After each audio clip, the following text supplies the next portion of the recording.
ये तो अपना अपना चुनाव है।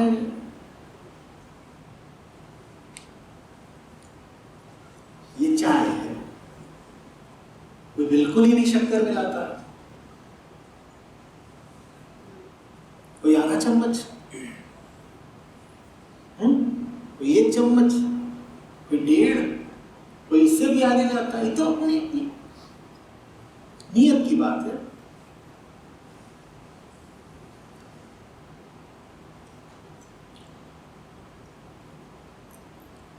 हम हिसाबी किताबी लोग होते हैं, और हिसाब किताब में होती है संख्याएं। जानते हो हर संख्या क्या होती है? हर संख्या एक सीमा होती है, एक अंत होती है। 3 का मतलब होता है 3.5 नहीं। 3 का क्या अर्थ है? 3.5 नहीं। हिसाबी किताबी मन जब श्रम भी करेगा तो हिसाब से करेगा। वो कहेगा 3 इकाई ऊर्जा लगानी है मुझे, 3 इकाई ऊर्जा लगा के काम हो गया तो ठीक, और नहीं हुआ तो कोई बात नहीं साहब। इसके आगे की हमारी नीयत नहीं है।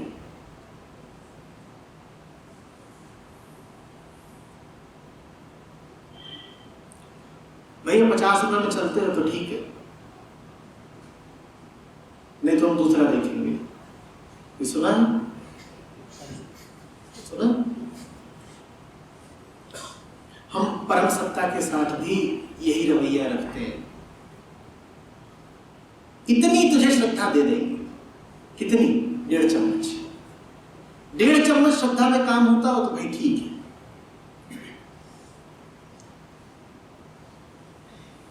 इतना हम श्रम कर देंगे। कितना? देखो 1.5 घंटे पढ़ लेंगे आज, ईशावास से उठाया है, 1.5 घंटे पढ़ लेंगे। उतने में अगर बात बन गई तो ठीक, उससे फिर सौदा ज्यादा महंगा है, हमें करना ही नहीं। हिसाब किताब हमेशा शांत होता है, अंत, क्योंकि हर संख्या होती है एक अंत, उसके आगे नहीं जाना। जो मन गिनेगा वो मन रुकेगा।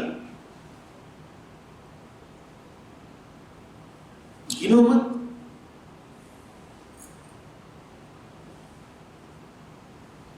न गिनने में बेचैनी है, सुरक्षा है, लगता कहीं लुट ना जाए।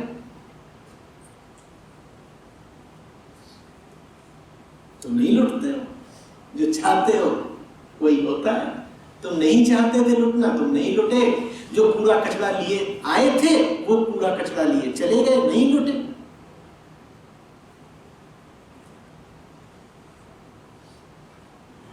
कहीं कुछ तो गणना कर ही रहे हो ना। जब भी कोई निर्णय करते हो किसी आधार पर ही करते हो ना। और देखना तुम्हारे सारे आधारों के पीछे एक संख्यात्मक पृष्ठभूमि होती है, समथिंग न्यूमेरिकल।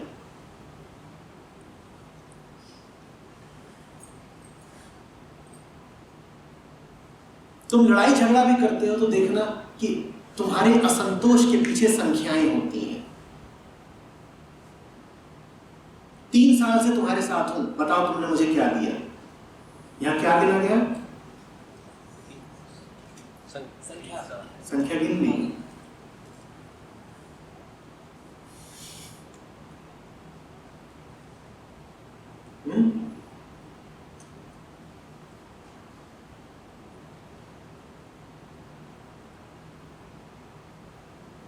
जिंदगी भर तुम्हारे लिए कमाता रहा और तुम्हें तब भी चैन नहीं है। कुछ गिना गया है क्या? ये रिश्ता ही हिसाब किताब का है। यहां कुछ गिना जा रहा है लगातार। आचार्य जी 8 महीने से आपको सुन रहा हूं, कुछ गिन लिया। अरे क्या गिना? अरे 108 उपनिषद पढ़ डाले, बोध नहीं जग रहा।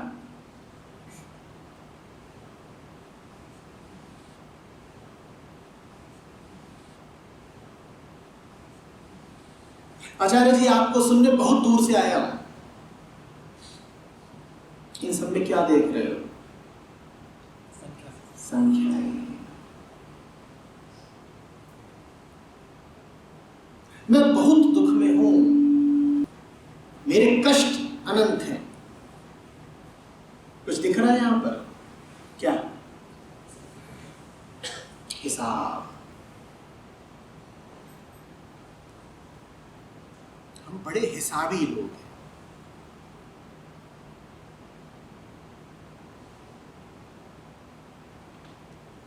जहां हिसाब है, तीसरी बार बोल रहा हूं, वहां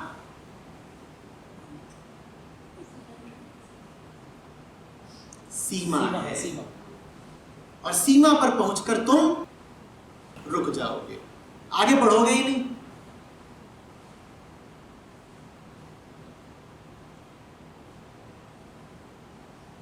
जो व्यवहार तुम्हारा दुकानदार के साथ होगा वही मालिक के साथ भी हो जाता है। भैया देने वाला मोल बताओ, मुक्ति चाहिए पर कीमत तुम ज्यादा लगा रहे हो।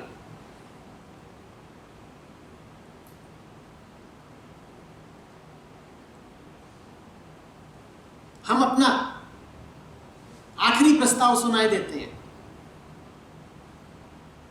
इस पर सौदा तय करो तो ठीक, नहीं तो डील ऑफ।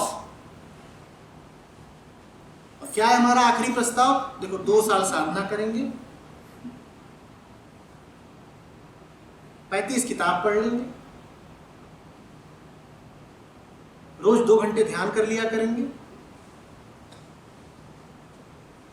7-8 तीर्थों के चक्कर लगा लेंगे। अरे बहुत है, इतना कौन करता है? और ये रही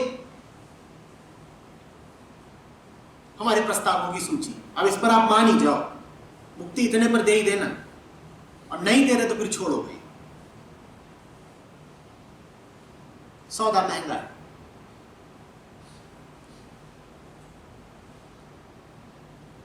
बहुत घूम रहे हैं,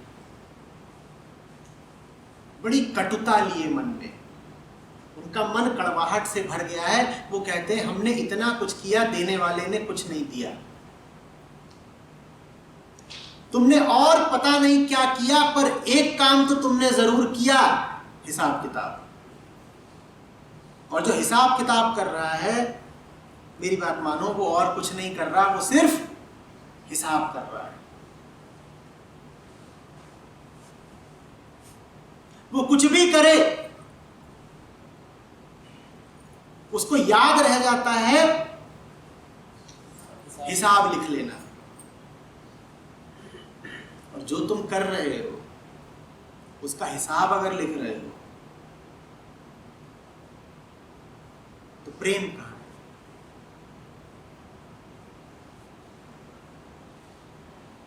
समर्पण कहां है?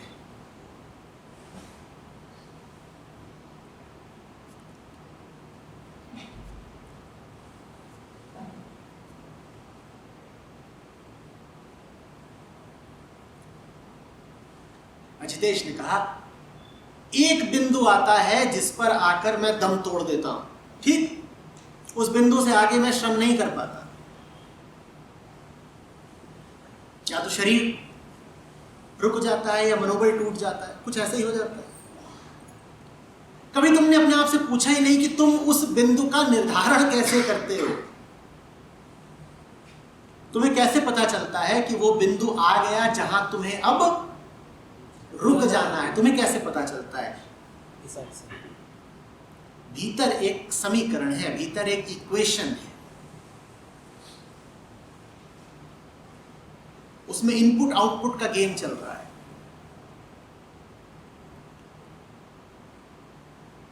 वो समीकरण तुमको बता देता है कि अब रुक जाओ, इससे ज्यादा मत करो। इसी को मैं कह रहा हूं हिसाबी मन। मुझे बताओ, भीतर अगर कोई समीकरण ना हो तो तुम्हें पता ही कैसे चलेगा कि अब वक्त आ गया रुकने का? बोलो, कैसे पता चलेगा? विचार तो करो, कैसे पता चलेगा?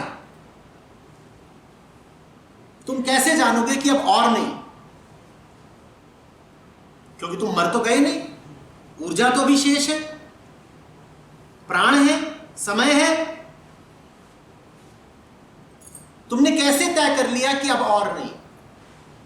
ये निर्णय भीतर के किसी हिसाब से आया है। वो हिसाब गड़बड़ है। अच्छा, एक बात बताना, अनंतता किसी भी समीकरण में कहां से आएगी? आज तक कोई इक्वेशन देखी है जिसमें इंफिनिटी शामिल हो? किसी भी तरीके से देखी है क्या? तो जब अनंत की बात कर रहे हो तो वहां हिसाबों का क्या काम?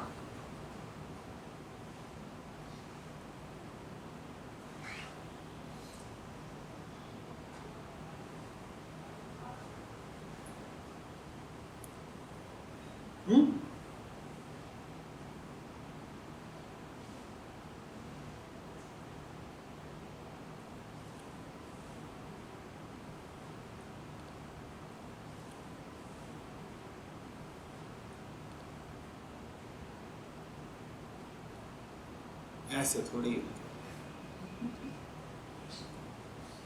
3 महीने से काम किया, 118 वीडियो देखे, 34 पोस्टर बनाए,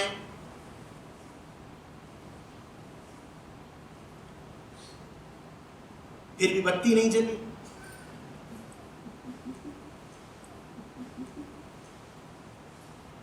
और मैं कह रहा हूं तुमने कुछ नहीं किया, तुमने सिर्फ गिना। तो गिनते रहो। परमात्मा को प्रेम दे रहे हो या धोबी को कपड़े दे रहे हो? लिख लिख के, गिन गिन के, 4 रुमाल, 5 तौलिए, 6 शर्ट, 5 ब्लाउज।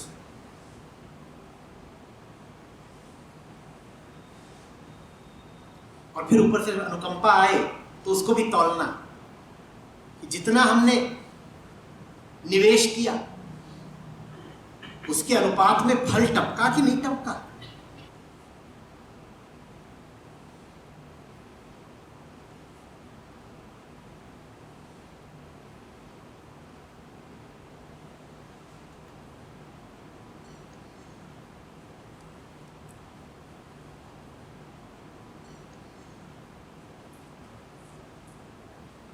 गिनती तुम तब तक करते हो जब तक देने में कष्ट होता है। जब देना ही मौज बन जाए तो गिनने का झंझट कौन लेगा? कौन है यहां जो अपनी सांसें गिनता है कि आज इतनी सांस ली?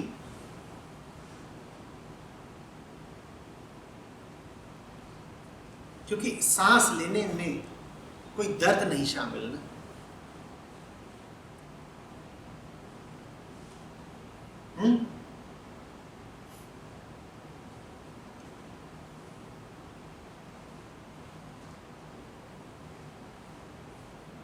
जो कुछ भी कर रहे हो उसको करना ही जब फल बन जाएगा, उसको करना ही जब आनंद बन जाएगा, तब तुम फल की आकांक्षा करोगे नहीं। और यही फल है।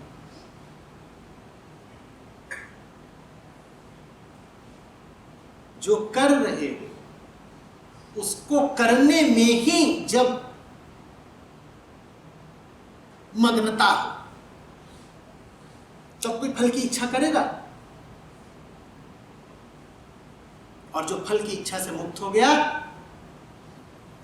उसे फल मिल गया। यही तो फल है।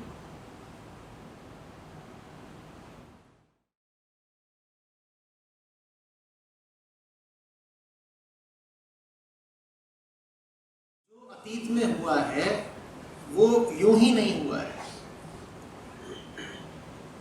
आप कुछ थी, इसलिए आपसे वो सब हुआ।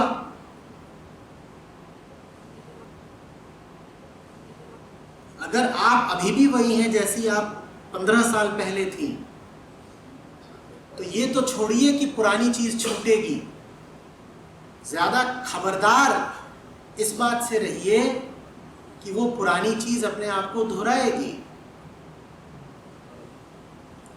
अगर मैं वही हूं जो कल था, तो संभावना यही है कि मैं आज भी वही करूंगा जो मैं कल कर रहा था। अब बताइए आपको ध्यान किस पर देना चाहिए, इस बात पर कि कल मैंने कुछ अनुचित कर दिया, या इस बात पर कि वो अनुचित कृत्य आज भी हो रहा है। कल का जब आप पछतावा करती हैं, बीते कल का, तो ऐसा लगता है जैसे आज आप बदल गई हैं। क्या वाकई ऐसा हुआ है? कहीं ऐसा तो नहीं कि कल का पछतावा चल रहा हो और आज भी वही काम हो रहा हो जो कल हो रहा था? क्या आपको कल पता था कि कुछ गड़बड़ हो रही है? तो वैसे ही आज भी आपको पता नहीं है कि आज गड़बड़ हो रही है। गौर करिए, मैं क्यों ऐसा कह रहा हूं? पछतावा अक्सर इस बात का प्रमाण होता है कि कुछ बदला नहीं। पछतावा क्या कहता है? पछतावा एक विचार है, वो आपसे क्या कहता है? पछतावा आपसे कहता है गड़बड़ हो गई। पछतावा आपसे कहता है कि यह संभावना थी कि गड़बड़ ना हो, पर गड़बड़ हो गई। पछतावा आपसे कहता है गड़बड़ संयोग मात्र थी, हो गई। पछतावा कभी आपसे यह नहीं कहता कि मैं ही गड़बड़ था, मैं ही गड़बड़ था। ये तो आप तब कहेंगे ना जब आज आप पुरानी गड़बड़ से दूर हो गए हो। अगर आप आज भी वही हैं जो आज से 5 वर्ष पहले या 10 वर्ष पहले थे, तो आपको पता ही नहीं लगेगा कि गड़बड़ कहां हुई और कैसे हुई, और नतीजा ये होगा कि वो सब कुछ जो होना नहीं चाहिए था वो बार बार अपने आप को दोहराएगा, अलग अलग तरीकों से दोहराएगा। अगर पहले आपके माध्यम से किसी को क्षति पहुंची, तो पहले एक तरीके से उसको नुकसान हुआ होगा, अब दूसरे तरीके से उसका नुकसान हो जाएगा। हम ये पछताते रह जाएंगे कि हाय मैंने कल क्या भूल कर दी, और ठीक उस वक्त जब हम पछता रहे होंगे कि हाय मैंने कल क्या भूल कर दी, हम ठीक अभी एक दूसरी भूल कर रहे होंगे।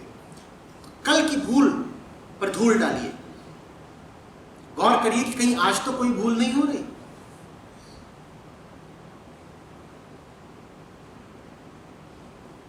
आप बदल जाइए,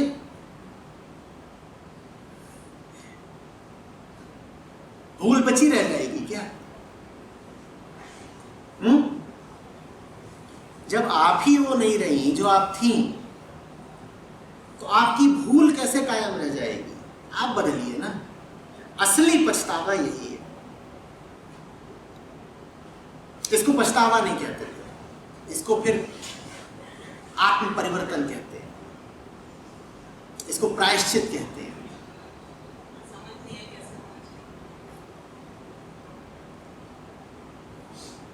गौर करिए कि पहले जो कुछ हुआ उसके मूल में क्या था। उसके मूल में आप मोह को पाएंगी, अज्ञान को पाएंगी, डर को पाएंगी।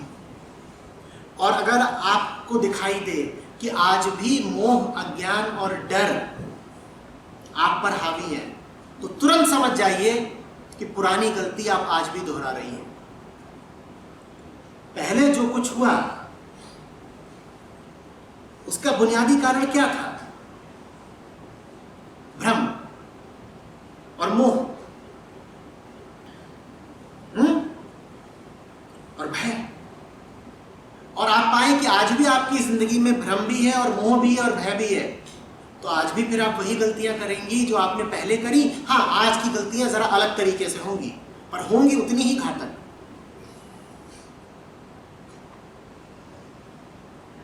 तो गलतियों की बात करें या भ्रम, मोह और भय की बात करें,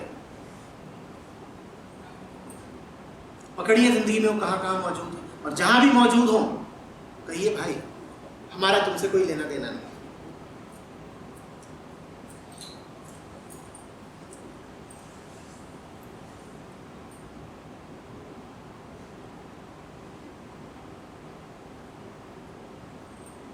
भ्रम दिखे भागिए समाधान की ओर, भय दिखे भागिए परम आश्रय की ओर, मोह दिखाई दे चलिए प्रेम की तरफ।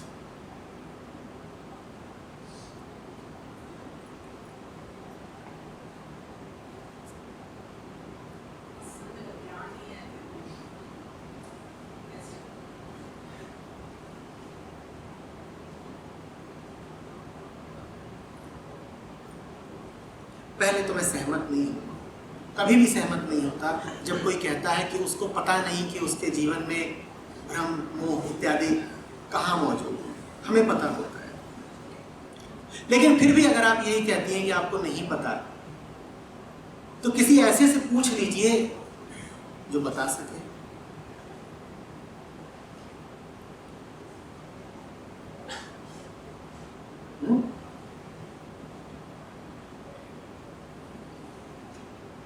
चिट्ठी आई है, या तो खुद पढ़ लो या डाकिए से पढ़वा लो,